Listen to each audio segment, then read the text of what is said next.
अखिलो धर्ममूलम यतो धर्म ततो जय धर्मो रक्षति रक्षित। आजको धार्मिक महागठबन्धन तथा राम राज्य परिषदको पत्रकार सम्मेलनका सभाध्यक्षज्यू, उपस्थित बुद्धिजीवी पत्रकार महोदय,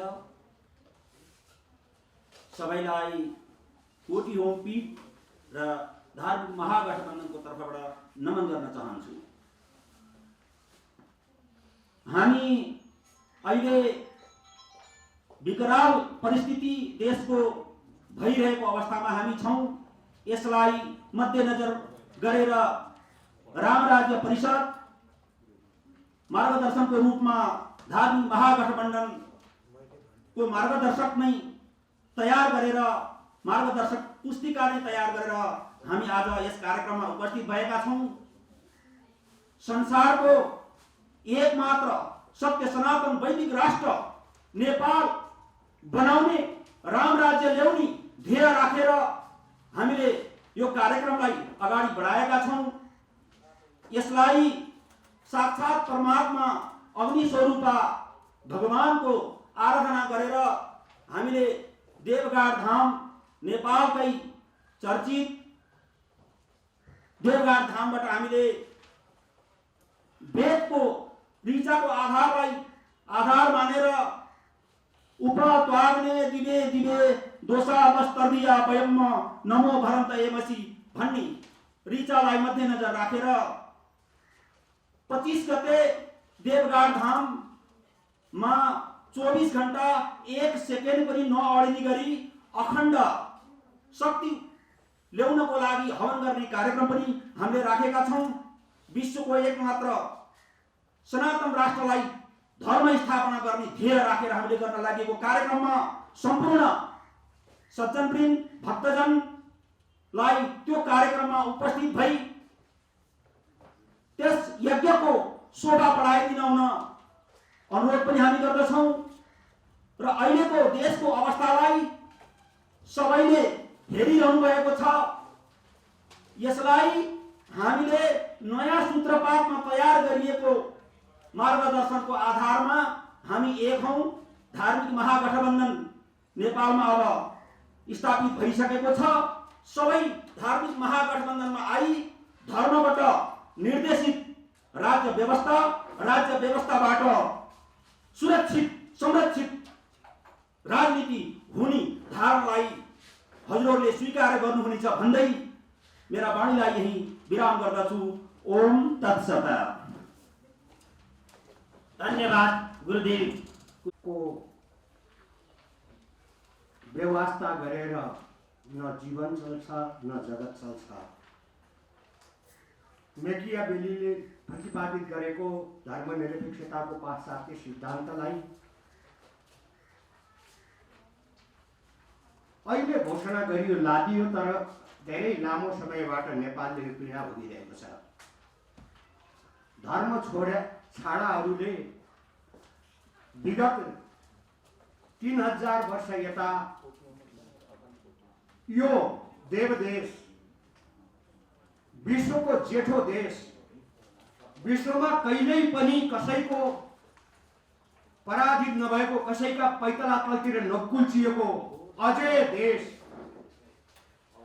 नेपाललाई 3000 वर्षदेखि यता आएर बारम्बार र अनेक पल्ट अनेक रूपमा धर्मच्युत गराए र गराउँदै आए र कालान्तरमा 2062-63 को परिघटनापछि जसकेलाबाट सोझै यस देशको संविधानमा समेत धर्मनिरपेक्षता घुसाइयो। सबै अप्रगतिको, सबै दुःखको, सबै पीडाको, हाम्रो अविकासको कारण राज संस्था नै हो भनेर राज संस्था पनि हटाइयो। त्यसपछिका दिन 2062-63 पछि अहिले 2077 सम्मका दिनमा हामीले जे भोगिरहेका छौं, जे अनुभव गरिरहेका छौं, जे असन्तोष छ त्यो जगजाहेर नै छ। सत्तारूढ नेकपा डबल भित्रबाट लिएर नेपाली कांग्रेस, मधेसवादी दलहरू, राष्ट्रिय प्रजातन्त्र पार्टी लगायतका जनमोर्चा, विप्लव, वैद्य इत्यादिका पार्टीहरूदेखि लिएर सबै नागरिक अभियन्ताहरू, बुद्धिजीवीहरू, कानुनको क्षेत्रमा, न्यायको क्षेत्रमा काम गर्ने वरिष्ठ अधिवक्ताज्यूहरू, धर्मको क्षेत्रमा काम गर्नुहुने धर्माधीश, पीठाधीशहरू, महन्त, सन्त महन्तहरू, सामान्य रोजीरोटी गरेर खाने गरिब नेपालीहरू 80 लाखदेखि माथि विदेशमा गएर अपमानजनक काम गरेर बाँच्ने नेपाल आमाका सन्तानहरू आज कोही पनि शान्त छैन, कोही पनि सन्तुष्ट छैन। वास्तवमा उदाहरणीय रूपमा यो देशमा आफ्नै मौलिक र हाम्रो आफ्नो रसायनसँग मिल्दो, हाम्रा रसायनसँग मिल्दो, हामी को हौं, हामी के हौं, हाम्रो आत्मगौरव, यही नजिकैको भारत, भारत भन्दैन म यसलाई इन्डिया भन्छु, यो इन्डिया हो, भारत छैन, यो ब्रिटिस इन्डियाबाट अहिले इन्डिया भएको छ। यही इन्डिया 800 वर्षसम्म विदेशबाट आएका डाकाहरूको पैतला तन्त्र दबेर बस्यो। 300 वर्षसम्म अंग्रेजहरूको पैतला तन्त्र दबेर बस्यो लगभग। तर त्यस्तो अवस्थामा पनि 2200-2400 भागमा विभक्त उद्देश्य राम राज्य स्थापना छ। नेपालमा आन्दोलनकारी 17,000 मान्छे मार्नेले पनि राम राज्य स्थापना हुन्छ भने, तर रावण राज्य स्थापना भयो, राम राज्य भएन। यी अहिलेका दुईटैका सरकारले पनि सबलाई न्याय हुन्छ, नेपाल सिङ्गापुर हुन्छ, विदेशमा बस्ने जम्मैले रोजगार पाउँछन्, सबलाई भ्रष्टाचारलाई कारबाही गर्छौँ, त्यो छोटकरीमा भन्दा त्यसलाई पनि राम राज्य नै भनिन्छ। कोही भोको बस्नु पर्दैन, जम्मैको इन्साफ हुन्छ, भ्रष्टाचारलाई कारबाही हुन्छ, शिक्षा र स्वास्थ्य निःशुल्क हुन्छ, त्यो पनि एक किसिमको राम राज्य हो।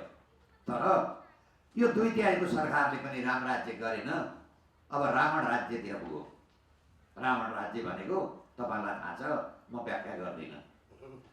अब देशभरिबाट मान्छे हिजोले उहाँहरूले भने बमोजिम राम राज्य स्थापना गरिदिएको भए हामी पनि यो दुःख गर्नुपर्ने थिएन। देशभरिमा आन्दोलन गरेर गुरुहरूले पनि यो यज्ञ गर्नुपर्ने थिएन, आफ्नो धार्मिक पाठ पूजा गरे हुन्थ्यो, तर भएन।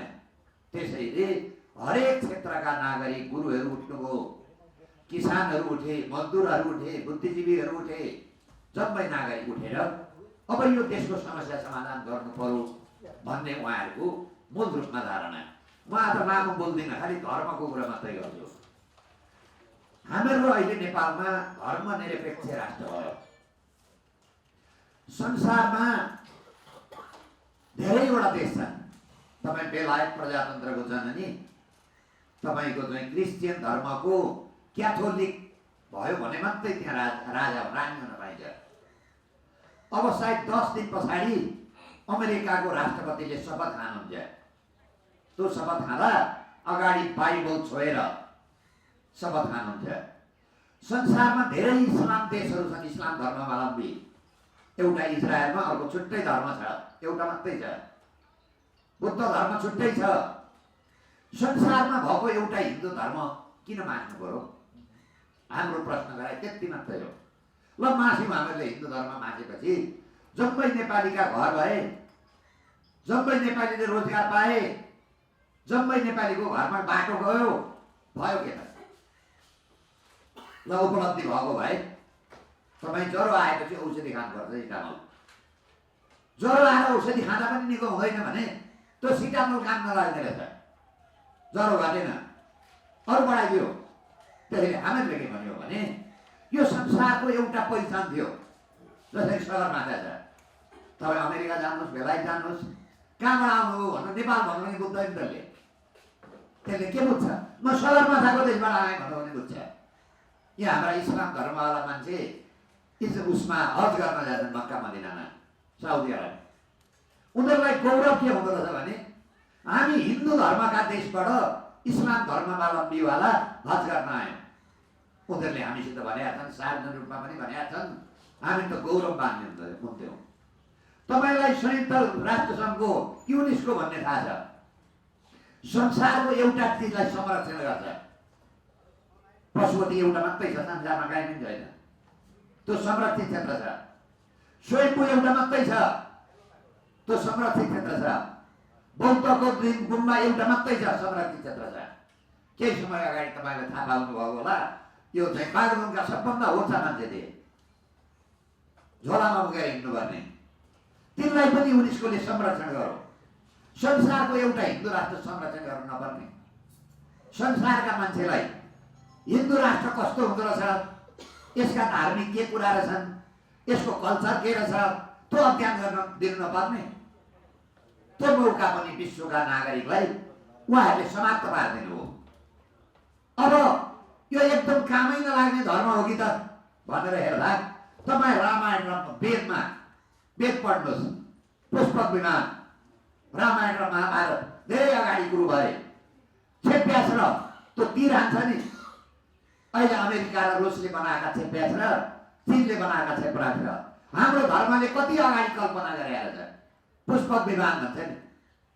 अरू कुनै धर्मले कल्पना गरौँ, हाम्रो वेदले कल्पना गरौँ, हाम्रो रामायणले कल्पना गरौँ, हाम्रो महाभारतले कल्पना गरौँ, पुष्पक विमान हुन्छ।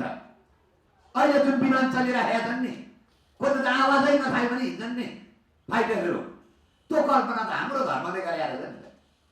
त्यस्तो वैज्ञानिक धर्मलाई तपाईँ वेदमा जानुहोस्, हरेक रोगको औषधि छ त्यहाँ, औषधिको चर्चा गरिन्छ। राज्य कसरी चलाउनुपर्छ त्यो पनि चर्चा गर्छ। भनेपछि त्यत्रो वैज्ञानिक धर्म हामीले किन सिक्दैनौँ?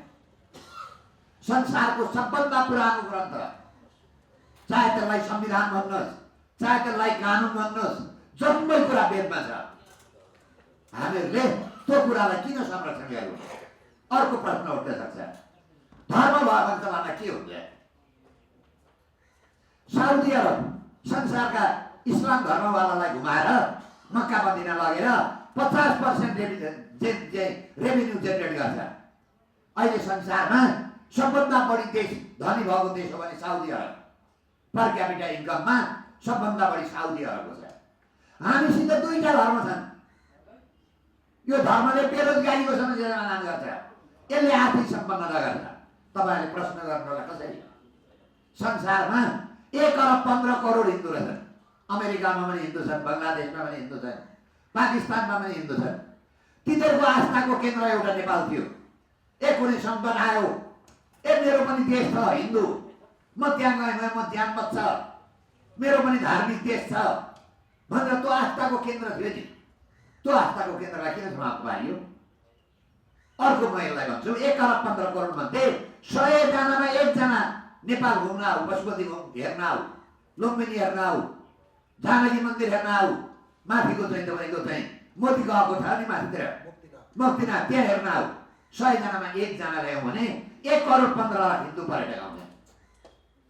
1 करोड 15 लाख। संसारमा 50 करोड बुद्धिस्ट रहेछन्। बुद्धिस्टको प्रमुख तीर्थस्थल हामीसित छ। 100 जनामा 1 जना बुद्धिस्टलाई हामीले लुम्बिनी ल्यायौँ भने 50 लाख आउँछ। म त के भन्छु भने लुम्बिनीको त माटो बिग्छ, हामीहरूले बेच्न सकेको हुन। तपाईँलाई केही समय 2-4-5 वर्ष अगाडि त्यहाँ लुम्बिनीमा एउटा ठुलो पिपलको बोट थियो। पिपलको बोट काटे, त्यो पिपलको बोटको पात अहिले जापानमा बिग्छ। के भन्छन् ती व्यापारीले? गौतम बुद्ध यही पिपलको फेदमा जन्मेका, एउटा पात $500 बिग्छ। यस्तो ठुलो हाम्रो धर्म हाम्रो बेरोजगारीको समस्या समाधान गर्छ, हामीलाई सम्पन्नता बनाउँछ। त्यसलाई हामीले किन बुझ्यौँ न? के बिगारेको थियो? आखिर केही समस्या थियो भने समाधान गरौँ। के नेपालमा धार्मिक युद्ध भएको थियो? थिएन। अब धार्मिक युद्धमा गरौँ। संसारका क्रिस्चियन धर्मावलम्बी यहाँ प्रतिस्पर्धामा आए, हरेक 2 घरमा अहिले चर्च भेटिन्छ। त्यही खोजेको नेपालीले। हाम्रा प्रधानमन्त्री पशुपतिमा जाँदैनन्, हाम्रा प्रधानमन्त्री होली वाइनमा जान्छन्। हाम्रा चाहिँ तपाईँको भूपो प्रधानमन्त्री माधव नेपाल 100 चोटि विदेश गएछन्। तिनको जम्मै काम चर्चको पैसाबाट विदेश गए। के भयो त हामीहरूलाई नेपाललाई फाइदा? केही देखाउनु पर्यो नि त। त्यसैले हामीहरूले के निवेदन गरौँ भने नेपाल हिन्दू, बुद्ध र किराँत धर्म सापेक्ष राष्ट्र हुनुपर्छ। बुद्ध धर्म किन? नेपालमा जन्मेका बुद्धलाई हामीहरूले मान्यता नदिने? संसारमा 7वटा देश बुद्ध धर्ममा छन्। तिनीहरूले गौरव मान्छन् नेपाललाई। तर जहाँ गौतम बुद्ध जन्मे त्यही गौतम बुद्धलाई हामीहरूले सम्मान गर्न सक्यौँ। हिन्दू किन? बहुमत, प्रजातन्त्रमा बहुमत हुन्छ। 51 भोट ल्याउनेले जित्छ, 50 भोट ल्याउनेले हार्छ। जब 83% मान्छे हिन्दू धर्मावलम्बी छन्, यी लोकतान्त्रिक हुन्? होइनन्। संविधान बन्ने बेलामा यिनीहरूले सरकारको पैसा खाएर गाउँ गाउँ गएर राय बुझेर आए। त्यो रायको पोकोमा 90% मान्छेले नेपालमा हिन्दू धर्म हुनुपर्छ भने जनताको भनाइ नमान्ने, जनताको भनाइ नमान्नेले पनि प्रजातन्त्र हुन्छ। त्यसैले मेरो निवेदन के हो भने हाम्रो गुमेको हिन्दू राष्ट्रको हक केही बिगारेको थिएन र हिन्दू र जस्तो धर्म भन्नु। पहिले भ्रष्टाचार गर्ने कोही अथवा अपराध गर्ने कोही त्यसले पहिले चोरसित डराउँथ्यो, पुलिससँग डराउँदैन। पहिले मलाई पाप लाग्छ भन्छ। कुनै अपराध गर्नुभन्दा अगाडि, कुनै गलत काम गर्नुभन्दा अगाडि मैले यो काम गर्नु हुँदैन, पाप लाग्छ भन्छ। यो धर्म भनेको त एक किसिमको कानुन हो। त्यसपछि मात्रै कानुन सुरु हुन्छ। यस्तो कानुन अहिले चाहिँ धर्मनिरपेक्ष भएपछि पाप भएन। जसले जे गरे पनि भयो। भ्रष्टाचारले भ्रष्टाचार गरे भयो। यो निर्मला पन्तवाला बलात्कारीले बलात्कार गरे भयो, अब उसलाई पाप लाग्दैन। त्यसैले यो राज्य सञ्चालनलाई कानुनभन्दा पहिलो रूप, कानुनको पहिलो रूप धर्म हो। धर्मले पहिले नियन्त्रण गरेका थियो। अहिले आधुनिक समाजमा हामी कानुन ल्यायौँ, तर हाम्रो समाजमा पहिले कोही काम गर्नु भने यो त पाप लाग्छ, झुट्टो बोल्नु हुँदैन। पहिले मान्छेले धर्मको कारणले आफू अनुशासित हुन्छ। अहिले के भने अनुशासित भएन। त्यसैले मेरो निवेदन गराई हरेक 12 वर्षमा नेपालले परिवर्तन खोज्यो। अहिले पनि केही भएन। सिङ्गापुर बनाइदिएको भए हामीलाई मन्जुर थियो, रोजगार दिएको भए मन्जुर थियो, राम्रो राज्य बनाइदिएको भए 40 बुँदे माओवादीका मागहरू त राम्रो राज्यभन्दा कम छैन। तर ती माग कहाँ गए? अहिले नेकपाको घोषणापत्र हेर्नुहोस् निर्वाचनको, ती पनि राम्रो राज्यभन्दा कम छैनन्। तर यी घोषणापत्र माग भनेको त यिनीहरूका देखाउने दाँत मात्रै रहेछन्, चलाउने दाँत त भ्रष्टाचार रहेछ। घोषणापत्रमा कहीँ लेखेका छैन, कहीँ बुँदेमा लेखेका छैन हामी भ्रष्टाचार गर्छौँ, हामी नातागोतालाई मात्रै पद दिन्छौँ, शाक्य भएपछि अयोग्य भए पनि हुन्छ, कुलमान घिसिङलाई हटाएर सालै ल्याउँछौँ। कहीँ लेखेको छैन नि। तर गरे के? नातावाद, किर्तावाद, फरियावाद, पार्टीवाद, गुटवाद चल्यो, चलेन। यिनीहरूले सिङ्गापुर बनाइदिए, म पनि फोटो राख्थेँ त्यो सिङ्गापुर बनाउने नेताको। त्यसैले मेरो अनुरोध गराए तमाम चाहिँ पत्रकार आउनुहोस्।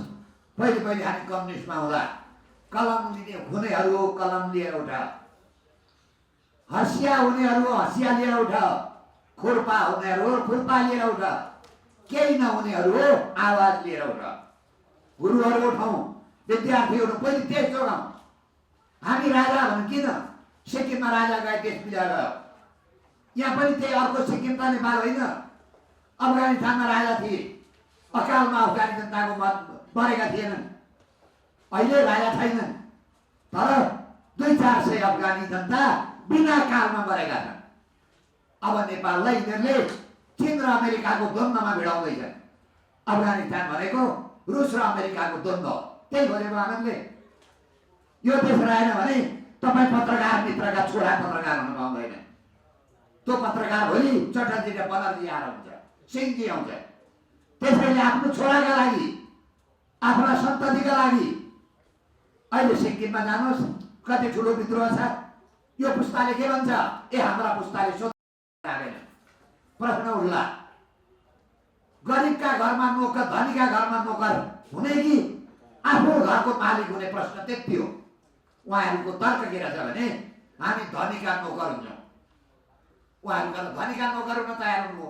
त्यसैले मेरो अनुरोध गराई अब हामी फागुन 7 गतेबाट, अहिले देशभरिमा आन्दोलित अवस्थामा छ, फागुन 7 गतेबाट निर्णायक आन्दोलन गर्दैछौँ।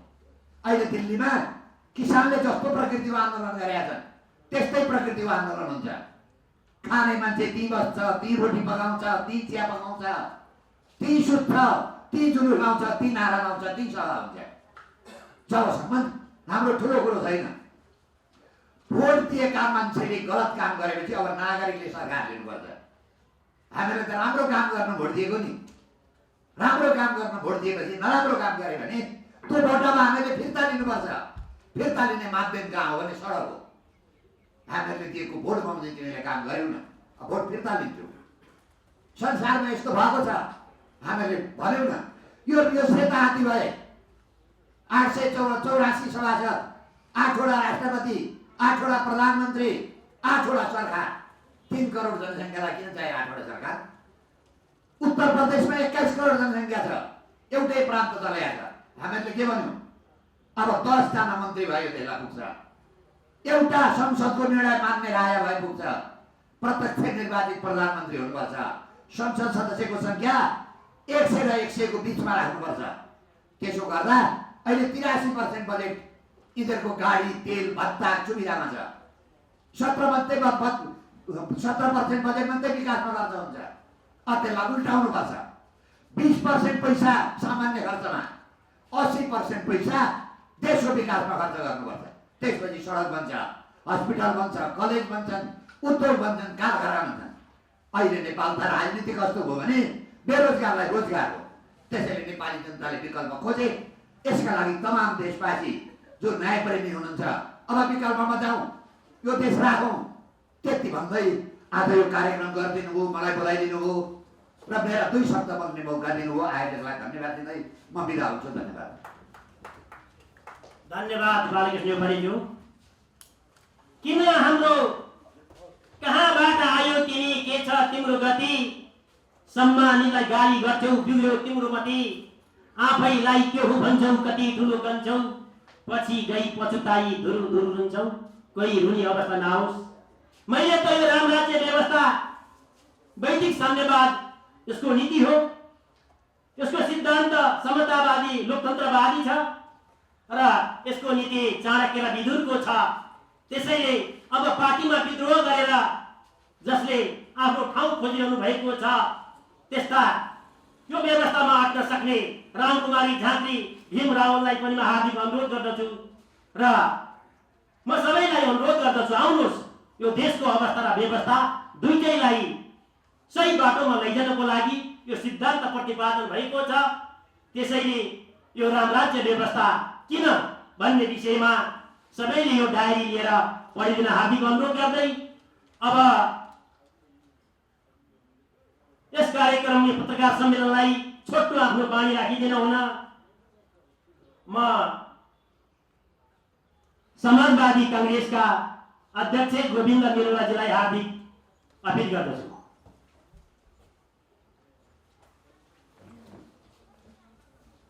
उपस्थित विद्वान मित्रहरू, पत्रकार साथीहरू, सबैलाई कार्यक्रमहरू सञ्चालन गर्नुभएको छ।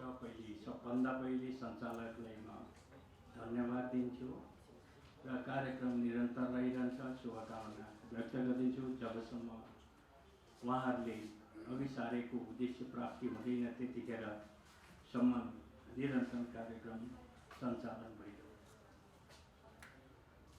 साथीहरू, धेरै विद्वान साथीहरूले अघि धेरै कुरा भनिसक्नु।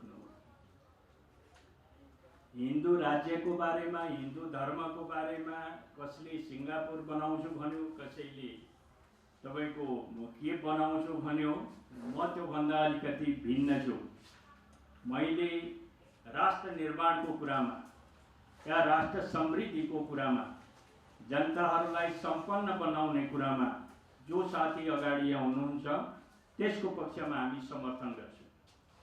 जो साथीहरू राष्ट्रको विरुद्धमा हुनुहुन्छ त्यो पक्षमा हामी कहिल्यै पनि समर्थन गर्दैनौँ। र म के कुरामा भिन्न छु भने म नेपाल समाजवादी कांग्रेसको हैसियतले के भन्छु भने हामीहरू नेपाललाई सिङ्गापुर बनाउँदैनौँ, बेलायत पनि बनाउँदैनौँ। हामी नेपाललाई नेपाल बनाउँछौँ, सम्पन्न नेपाल बनाउँछौँ, समृद्ध नेपाल बनाउँछौँ। त्यसैले गर्दाखेरि केही शब्दहरू मैले आपत्ति जनाउने होइन, मेरो धारणा प्रस्तुत गरेको। दोस्रो कुरा, हिन्दू राज्यको कुराहरू छ। म वास्तविक आफू नै हिन्दू धर्मावलम्बी हुँ। आफू हिन्दू धर्मावलम्बी भएकोले नेपालमा सनातन हिन्दू राज्य स्थापना होस्, त्यो हाम्रो के हो भन्दाखेरि हाम्रो पनि साथ रहन्छ त्यो बारेमा। र जहाँसम्म अहिले राजाको कुराहरू पनि आएको छ, साथीहरू भन्न डराउनु भएछ, हामी विशेष अधिकार सहितको राष्ट्र संस्था भनेर भन्छौँ। त्यो त्यसका केही कारणहरू छन् कि ६३ को यो परिवर्तन आवश्यक छ, तर प्रक्रिया गलत छ। ६३ मा जसरी परिवर्तन भएको छ त्यो प्रक्रिया गलत छ। अर्थात् त्यो क्रमलाई हेर्नुभयो भने तपाईले ७२ को संविधान असंवैधानिक भेट्नुहुन्छ। ७२ को संविधान असंवैधानिक छ। यसको खारेज गरेर नयाँ संविधानको घोषणा भन्छौँ हामीसँग, अरू धेरै कुरा भनिरहनु छैन। त्यसो कुरा साथीहरू, आज नेपाल सरकारले यो राष्ट्रिय उसको लागि के एकता वाक्यको लागि उहाँहरूको शब्द होला, त त्यो केही पार्टीहरू राजनीतिक पार्टीहरू बोलाएर छलफल भनेको छ, तर म त देख्दिनँ यहाँ पनि पार्टीकै साथीहरू भेटे बोलाएको सुनिनँ मैले। कस्तो राष्ट्रिय एकताको निर्माण गर्छ यो सरकारले मलाई थाहा छैन त्यो बारे। राष्ट्रिय एकता भनेको त तपाईँको दमाई कामी साकी भोटे मगर गुरुङ या राई लिम्बू बा राजा भन्नुहोस्, त्यसलाई बा रैती भन्नुहोस् बा प्रजा भन्नुहोस्, जे शब्द तपाईँहरूले भन्नुहुन्छ, तिनीहरूको एकता बिना राष्ट्रिय एकता हुँदैन। त्यसले गर्दाखेरि म यो सरकारसँग के भन्छु भनेदेखि साँच्चै राष्ट्रिय एकताको निर्माण गर्ने हो भने प्रतिबन्धित विप्लव समेतका साथीहरू, बुझ्नुहोस्, प्रतिबन्धित राजनीतिक विप्लव गर्ने समेतका साथीहरू, अन्य राजनीतिक पार्टीका साथीहरू समेत राष्ट्रिय एकता कायम गर्नुपर्छ। राष्ट्रिय एकता त्यसरी छलफल हुनुपर्छ राज्य निर्माणको निम्ति नै हो भने। यहाँ कुल धर्मावलम्बी भन्ने कुराहरू होइन, धर्मनिरपेक्षताको कुरा आएको छ। धर्मनिरपेक्षताको कुरा आउँदाखेरि के को बेलायतको पनि कुरा आयो। 1215 मा बेलायतले पादरीहरूसँग सम्झौता गरेको, बेलायत सरकारले पादरीसँग सम्झौता गरेको थियो। त्यो क्रिस्चियन धर्म संरक्षणको निम्ति गरिएको थियो। अब बाँकी रह्यो राष्ट्रपति हुने कुरामा, त्यही अनुसार उहाँहरूले कसम खाने कुरा होला। बेलायतमा पनि छ त्यो, अमेरिकामा पनि छ, एकातिर त्यो छ। दोस्रो कुरा, हामी यहाँ बसेर के भन्छौँ भनेदेखि बेलायत जस्तो विकास बा अरबको जस्तो विकास, साथीहरू त्यो सम्भवै छैन। हामी नेपालको जस्तो विकास गर्नुपर्छ। अरबको जस्तो विकास भयो भने कसरी विकास हुन्छ? म तपाईँलाई एउटा कुरा स्मरण गरौँ कि अरबमा त एउटा समुद्रको छेउमा तपाईँ बाहिरबाट माटो लगेर के गरिन्छ भने त्यहाँ पुरिन्छ र जमिन बनाइन्छ। हाम्रोमा माटो ल्याएर पुरिदिनु भयो भनेदेखि ढिस्को बन्छ। त्यहाँ चाहिँ पानी छ, पानीलाई पुर्दाखेरि जमिन बन्यो। हाम्रोमा माटो गर्नु भने ढिस्को बन्छ भनेपछि कसरी सम्भव छ? त्यो सम्भव छैन। त्यसले गर्दाखेरि के हो भनेदेखि नेपालको माटो सुहाउँदो राज्य व्यवस्था, नेपालको माटो सुहाउँदो विकास र जनतालाई आवश्यक पर्ने विकासका धारणाहरू अगाडि लिएर जानुपर्छ। र यो संहिता र धर्मनिरपेक्षताको घोषणा नगर्दासम्म राष्ट्रिय अस्तित्व संरक्षण हुन सक्दैन। त्यसले गर्दाखेरि यो संघीय के राज्य व्यवस्था जुन छ यो अन्त्य हुनुपर्छ। र हाम्रा 5 वटा मुद्दाहरू छन्, म त्यो पनि राख्छु। हामी संवैधानिक प्रजातन्त्र, हिन्दू राज्य, स्थानीय स्वशासन, समाजवादी अर्थनीति, विशेष अधिकार सहितको राष्ट्र संस्था भनेर भनिराखेका छौँ। उहाँहरू राम राज्यको कुरा गर्नुहुन्छ। त्यसले गर्दाखेरि के हो भनेदेखि आफ्नो संस्थाको विषयको बारेमा, आफ्नो विचारका बारेमा साथीहरू आफ्नो आफ्नो किसिमले व्याख्या गर्नुहुन्छ। तर पनि म के भन्छु भनेदेखि जो राष्ट्रियताको पक्षमा हुन्छ जहिले पनि हामी सम्मान गर्छौँ, जहिले पनि समर्थन गर्छौँ। त्यसले गर्दाखेरि त्यही यति भन्दै मसँग वार्निङ आइसकेको छ, छिटो छिटो भन्दै हुनुहुन्छ। त्यसैले गर्दाखेरि म के गर्दैछु भनेदेखि यहाँहरू सबैसँग बिदा माग्छु। जय नेपाल, धन्यवाद। अपराधपूर्ण शासन व्यवस्था छ र यसको विरुद्धमा एउटा सदाचारी शासनको वकालत गर्नुहुने रामराज्य परिषद भनिएको छ। यसलाई चाहिँ तपाईँको चाहिँ यो अपराधलाई बाट मुक्त हुनको लागि एउटा ठुलो एउटा चाहिँ महत्त्वपूर्ण तपाईँको चाहिँ एउटा उद्देश्य लिएर यो आएको छ र यसको उद्देश्य पुरा होस् भनेर म चाहिँ शुभकामना टक्राउँछु। र अब हामीले सबै नेपालीले अन्याय अत्याचार अपराधको विरुद्धमा एउटा सदाचारी शक्ति निर्माण गर्नुपर्ने आजको जरुरी छ। यसको लागि सबैले चाहिँ हामीले चाहिँ यो कित्तामा उभिएर आफ्नो मुलुक र हाम्रो नेपालीहरूको हितमा हामीहरू हिँड्नुपर्छ भन्दै म आफ्नो 2 शब्द यही टुङ्ग्याउँछु। धन्यवाद। धन्यवाद हाम्रो शेखर जगरायमाज्यूलाई। विष्णु गुरुर्देव महेश्वर गुरु साक्षात् परम ब्रह्म तस्मै श्री गुरवे नमः। मंगलम भगवान विष्णु मंगलम गरुड़ाध्वज मंगलम पुंडरीकाक्ष मंगलाय तनोहरि। नेपाल सनातन धर्म संस्कृति संगठनको केन्द्रीय सदस्यको तर्फबाट यो राम राज्य जो लिएर हिँडिरहनु भएको छ उहाँहरूलाई हाम्रो तर्फबाट पूर्ण समर्थनको घोषणा गर्दै मेरा 2 शब्दहरू यहाँ अन्त गर्छु। धन्यवाद। धन्यवाद खेल गुरु।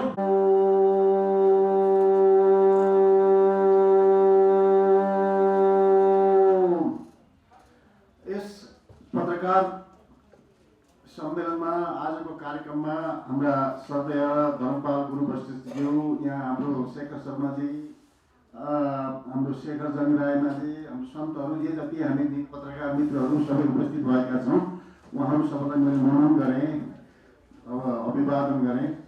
आज यो जुन पत्रकार सम्मेलन अति महत्त्वपूर्ण छ। किन भन्दा आज हामीले यो जुन चाहिँ यो व्यवस्था छ, यो जुन बहुदलीय संसदीय व्यवस्था छ, त्यो व्यवस्थाको विकल्प खोज्नको लागि त्यसको विकल्प भनेको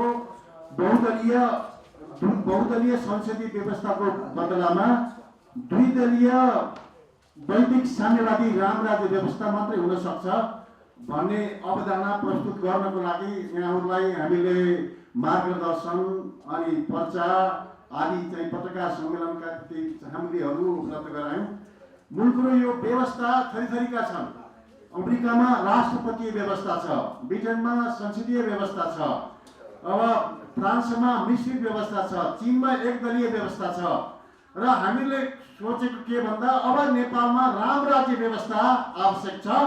किन भन्दा यो बहुदलीय संसदीय व्यवस्था असफल भइसकेको छ र अहिले यो जुन चाहिँ हामीले देख्यौँ 2007 सालदेखि यतापट्टि जुन चाहिँ यो 70 वर्षको अवधिमा कुनै पनि सरकारले यो 5 वर्ष पुरा गर्न सकेका छैन र यसकारण यो व्यवस्था जनतासँग भन्दा जनतालाई सेवा गर्ने भन्दा जनतालाई शासन गर्ने चाहिँ एउटा अवधारणाको रूपमा यसले चाहिँ काम गरिराखेको छ। नेपालमा चाहिँ धेरै हामी समस्यामा छौँ, यो महाविपदको अवस्थामा छौँ। त्यसकारण यसको विकल्पमा यो वैदिक साम्यवादी द्विदलीय रामराज्य व्यवस्था मात्रै यसको विकल्प हुन सक्छ। यसैको सेरोफेरोमा आजको पत्रकार सम्मेलन भएको छ। पत्रकार मित्रहरूलाई म पुनः के भन्छु भन्दाखेरि अब यहाँ यो व्यवस्था मात्रै, यो चाहिँ यो सरकार मात्रै परिवर्तन गरेर हुँदैन, यो व्यवस्था नै असफल भइसकेको छ। व्यवस्था नै परिवर्तन गर्नुपर्छ। यसको लागि यो अहिले जुन चाहिँ अवधारणा दिइरहेको छ, मार्गदर्शन दिइरहेको छ, त्यसमा चाहिँ धेरै कुराहरू छन्।